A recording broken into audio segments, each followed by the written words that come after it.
نقدم رسالة للقائد العام، نقول له والله نحن من خلفك وقدام إن شاء الله. والله تعلمت حاجات كثيرة الحمد لله، البياض وفك السلاح وتربط السلاح والنشنقة وأي حاجة الحمد لله تعلمت كويس الحمد لله تمام 100%. نحن جاهزين نكون معهم في الخرطوم، وخلوكم في القنادق وطور احنا معكم ما عندنا أي مشكلة.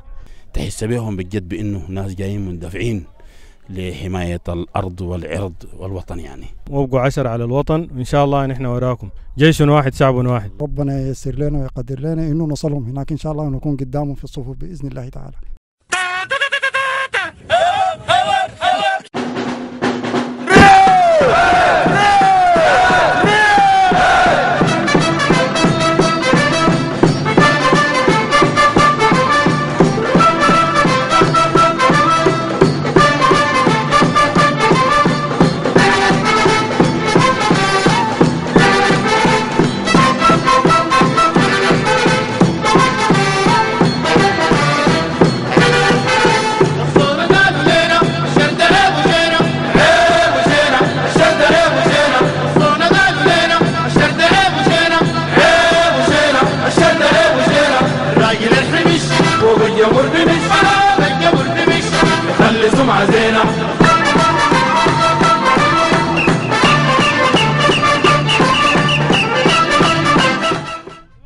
السلام عليكم. وعليكم السلام ورحمة الله.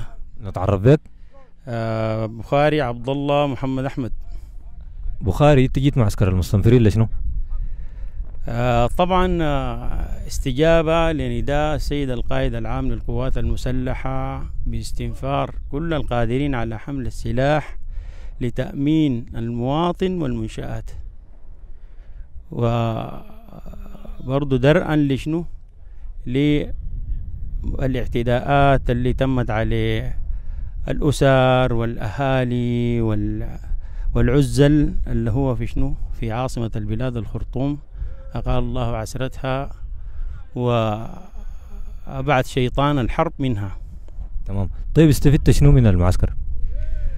والله نحن طبعا يعني بالنسبة لسننا دي أهم فائدة استفيدنا منها استعادة اللياقة البدنية لنا وتدرب على استخدام السلاح والتعامل مع تكتيكات الميدان وإشارات الميدان، وده لأي طارئ يحصل يعني زي ما حصل في الخرطوم، في ناس عزل في بيوتهم آمنين كانوا ما كان يظنوا إنه في كوارث زي دي ممكن تحيق بهم، فكانوا ما يعرفوا حاجة عن السلاح، ما يعرفوا حاجة عن القتال، ما يعرفوا كيف يدافعوا عن نفسهم ضد السلاح الناري.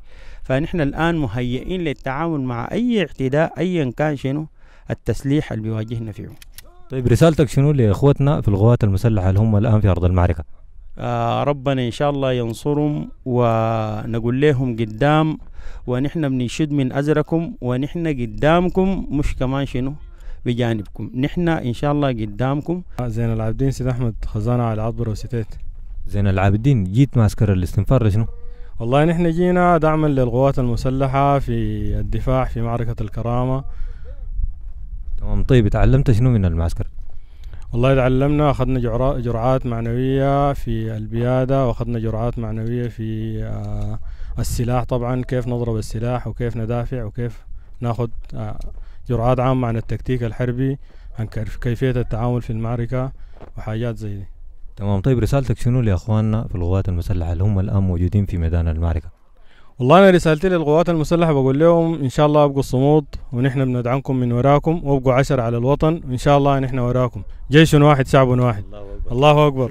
الله أكبر. باشمهندس أيمن أحمد يوسف أحمد، خزانة على عطبرة وستيت. باشمهندس أيمن، أنت جيت معسكر المستنفرين لشنو؟ والله نداء للقائد العام ووقوفهم مع القوات المسلحة في خندق واحد، نشيد من أزرهم ونصر القوات المسلحة إن شاء الله. إن شاء الله. طيب استفدت شنو من معسكر المستنفرين؟ والله معسكر المستنفرين استفدنا الضبط والربط، استفدنا كيفية الدفاع عن النفس، كيفية التعامل مع مختلف الأسلحة، ضرب النار، التفريغ، التعمير، استخدام الساتر، تكتيكات زي ما تقول عسكرية بتعين الزول في كيف يدافع عن نفسه وكيف يستخدم السلاح وكذا إن شاء الله. طيب رسالتك شنو لاخواننا في القوات المسلحه اللي هم موجودين الان في ميدان المعركه؟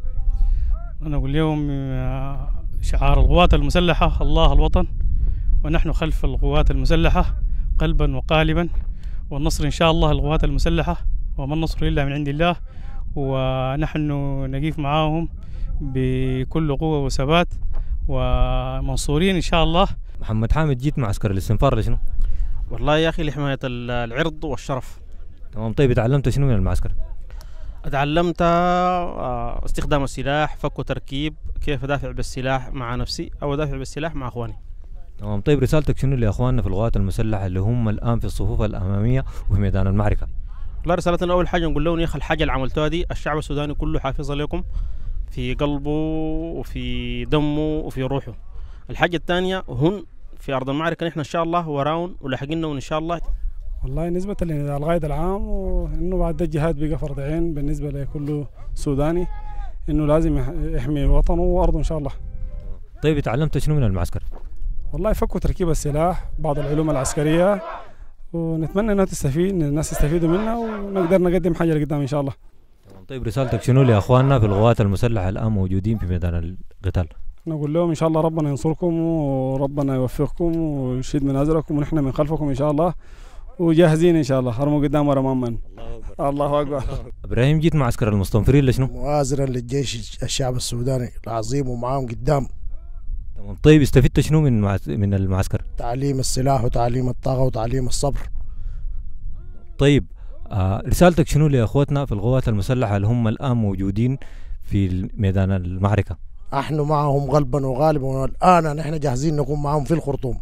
والله جيت طلبا اول شيء لنداء القائد، شيء ثاني لاجل الوطن يعني. طيب اتعلمت شنو من المعسكر؟ والله يا اخي تعلمنا حاجات كثيره، منها الصبر قبل كل شيء، وتحمل الشده، وتعلمنا انه كيف نضرب السلاح وكيف نفكه، والتكتيك الحربي والحاجات العسكريه كلها يعني. تمام. الله اكبر. الله اكبر. قدام.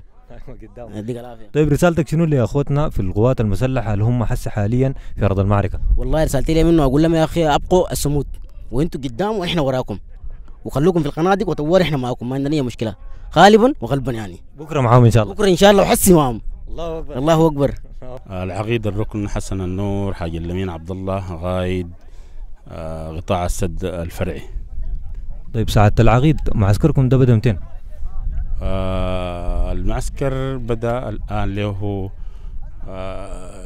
شهر و15 يوم بالضبط كده. الجرعات اللي اديتوها للمستنفرين شنو يا سعاده؟ اخذوا جرعات كثيره جدا جدا، بدايه بالتربيه البدنيه والتهيئه لتقبل الشغل العسكري، وجزء من البياده او مداخل البياده، والاهم السلاح، استخدام السلاح وايجاد السلاح، والتعبئه اللي هي القتال، معرفه القتال. طيب رايك شنو عموما كده في الشباب المستنفرين اللي هم جو يلبوا نداء الوطن؟ والله ما شاء الله يا اخي، نحن نقول عليهم شباب السودان فعلا، يعني شباب دماء حاره، شباب تملوهن العزيمه والاصرار، وكل واحد منهم شايل هم هذا الوطن، يعني تحس بهم بجد بانه ناس جايين مندفعين لحمايه الارض والعرض والوطن. يعني نسال الله ان ربنا يثبت وطننا ويثبت المقاتلين الان في الصفوف الاماميه في ولايه الخرطوم او في ولايه شمال كردفان وولايات دارفور، ربنا يوفقهم. لكن هؤلاء الشباب جاهزين الان، نحن نقول جاهزين، فضل لهم يمكن اسبوع للتخريج، لكن الان جاهزين انه يكونوا ضمن القوات المسلحه في القتال الدائر الان في الخرطوم ان شاء الله. الله اكبر. الله اكبر. مرتضى، جيت معسكر المستنفرين لشنو؟ جيت تلبية النداء القائد عشان ادي الوطن. طيب تعلمت شنو في المعسكر؟ والله تعلمت حاجات كثيره الحمد لله، البياض وفك السلاح وتربيط السلاح والنشنقه واي حاجه الحمد لله تعلمت كويس الحمد لله تمام 100%. طيب رسالتك شنو لاخواننا في القوات المسلحه اللي هم حسه موجودين في ميدان المعركه؟ ان شاء الله ربنا يحفظهم ويوفقهم ودائما متوفقين ان شاء الله رب العالمين. ان شاء الله ربنا يوفقنا يا رب العالمين، امين. ونحن معاون ان شاء الله، جيش واحد شعب واحد. الله اكبر. جيش واحد شعب ونحمد الله اكبر. والله جينا لحمايه الوطن ان شاء الله باذنه تعالى. تمام. طيب استفدت شنو من المعسكر؟ والله استفدنا حاجات كثيره، اول حاجه القدرات البدنيه وتعليم السلاح وكده. تمام. طيب رسالتك شنو يا ارباب لاخواننا في ارض المعركه الان؟ والله قوات الشعب المسلح نحن بنقول يا اخي ربنا يوفقهم ان شاء الله وينصرهم، ونحن في خلفهم ان شاء الله باذنه تعالى. ان شاء الله ان شاء الله. والله جيت عشان اخش التدريب واتعلم فك السلاح والتركيب واكون خلف القوات الشعب المسلحه. تمام. طيب تعلمت شنو من المعسكر؟ والله تعلمت الكثير جدا، يعني تعلمت افك سلاح واركب سلاح وما شاء الله يعني الشغل تمام، ونحن خلف القوات الشعب المسلحه وقدام ان شاء الله باذن الله، ونقول الله اكبر الله اكبر ولله الحمد. الله اكبر. ونحن ان شاء الله باذن الله جاهزين نقدم رساله للقائد العام، نقول له والله نحن من خلفك وقدام ان شاء الله. تلبيه لنداء القائد العام ان شاء الله. طيب استفدت شنو من المعسكر؟ استفدت انه تعلمت الجرعه المفروض اصلا اكاتل بها اصلا، يعني بارك الله في يعني جزا الله خير ناس الجيش هنا في منطقتنا هنا، يعني ادونا جرعه قويه، جرعه علمونا كيف السلاح تركيبه وفكه واستعماله واستخدامه وحتى القتال به ان شاء الله. طيب رسالتك شنو لاخوتنا في القوات المسلحه اللي هم الان في الميدان؟ والله ديك ان شاء الله باذن الله تعالى، وربنا ييسر لنا ويقدر لنا انه نصلهم هناك ان شاء الله ونكون قدامهم في الصفوف باذن الله تعالى. ربنا ينصرهم ان شاء الله ويثبتهم لحد ما نصلهم باذن الله تعالى، ويكون النصر على يدينا كلنا ان شاء الله. جيت عشان اقدر اتعلم الشغل العسكري بصوره عامه وفي فك تركيب السلاح. طيب استفدت شنو من المعسكر؟ والله استفدت اعرف السلاح كلاشينكوف بصوره عامه، الفك وتركيب الموانع والاعطاله وكيف ضرب النار. طيب رسالتك شنو لاخواننا في ارض المعركه؟ والله ربنا ينصركم ويقويكم وان شاء الله موفقين ونحن معاكم ان شاء الله. نحن الدوشكة والبازوقة والهجانة، نحن السيبيا والقانونوف والدانا، نحن منجدد الجين اندقس لاقانا، ونحن على السواقي اللي ارتفع واسوقا، بنهدي للضيف الصافنات ركوبة يسوقا، وقت الشوف يشوف والحار يعمل سوقا، نحن الرجال قدامنا من سوقا. نسأل الله سبحانه وتعالى النصر للقوات المسلحة، ونسأل الله سبحانه وتعالى أن يشفي الجرحى وليتقبل الشهداء. وشاكرين لكم للمرة الثانية، كتر خيركم وبارك الله فيكم، وإن شاء الله ربنا يجعلكم دوما ذخرا للبلاد إن شاء الله.